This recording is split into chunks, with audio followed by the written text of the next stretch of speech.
अमेरिकी राजनीति में इस वक्त भूचाल आया हुआ है और इस तूफान के केंद्र में है डोनाल्ड ट्रंप।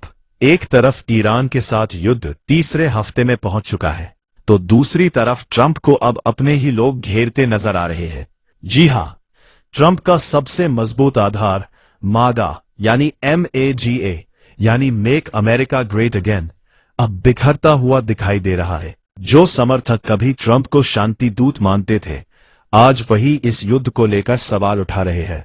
अमेरिका के बड़े कंजर्वेटिव चेहरे टकर कार्लसन, मेगन केली और मार्जोरी टेलर ग्रीन खुलकर ट्रंप के खिलाफ आ गए हैं। इनका आरोप साफ है, ट्रंप अब अमेरिका फर्स्ट नहीं बल्कि इजराइल फर्स्ट की नीति अपना रहे हैं। मार्जोरी टेलर ग्रीन ने तो साफ कह दिया, मागा का मतलब अमेरिका पहले होना चाहिए, इजराइल नहीं। यानी ट्रंप के अपने ही वोटर अब सवाल पूछ रहे हैं। और सिर्फ राजनीति ही नहीं, आर्थिक दबाव भी बढ़ता जा रहा है। इस युद्ध पर अब तक 11 अरब डॉलर से ज्यादा खर्च हो चुका है और तेल की कीमतें आसमान छू रही हैं, जिसका सीधा असर आम अमेरिकी जनता पर पड़ रहा है। लेकिन कहानी यहीं खत्म नहीं होती। अब ट्रंप को अंतर्राष्ट्रीय स्तर पर भी झटका लग रहा है। उन्होंने हाल ही में नाटो देशों से स्ट्रेट ऑफ हॉर्मुज को सुरक्षित करने के लिए मदद मांगी, लेकिन यूरोप ने साफ मना कर दिया। जर्मनी ने कहा, यह हमारा युद्ध नहीं है।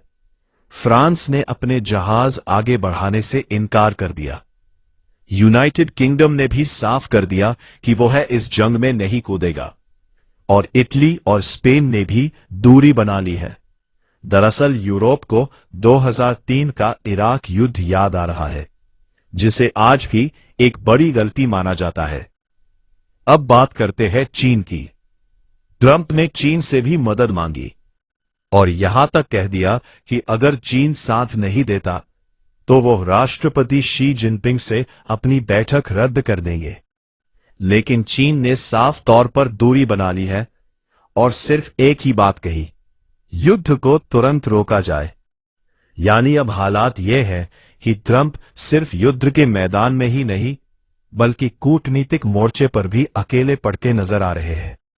अब बड़ा सवाल, अगर ये युद्ध लंबा खींचता है तो क्या ट्रंप की राजनीतिक पकड़ कमजोर पड़ जाएगी? और क्या ये संकट उनके मागा आंदोलन को तोड़ देगा? आने वाले दिनों में इन सवालों के जवाब दुनिया की राजनीति को नई दिशा दे सकते हैं।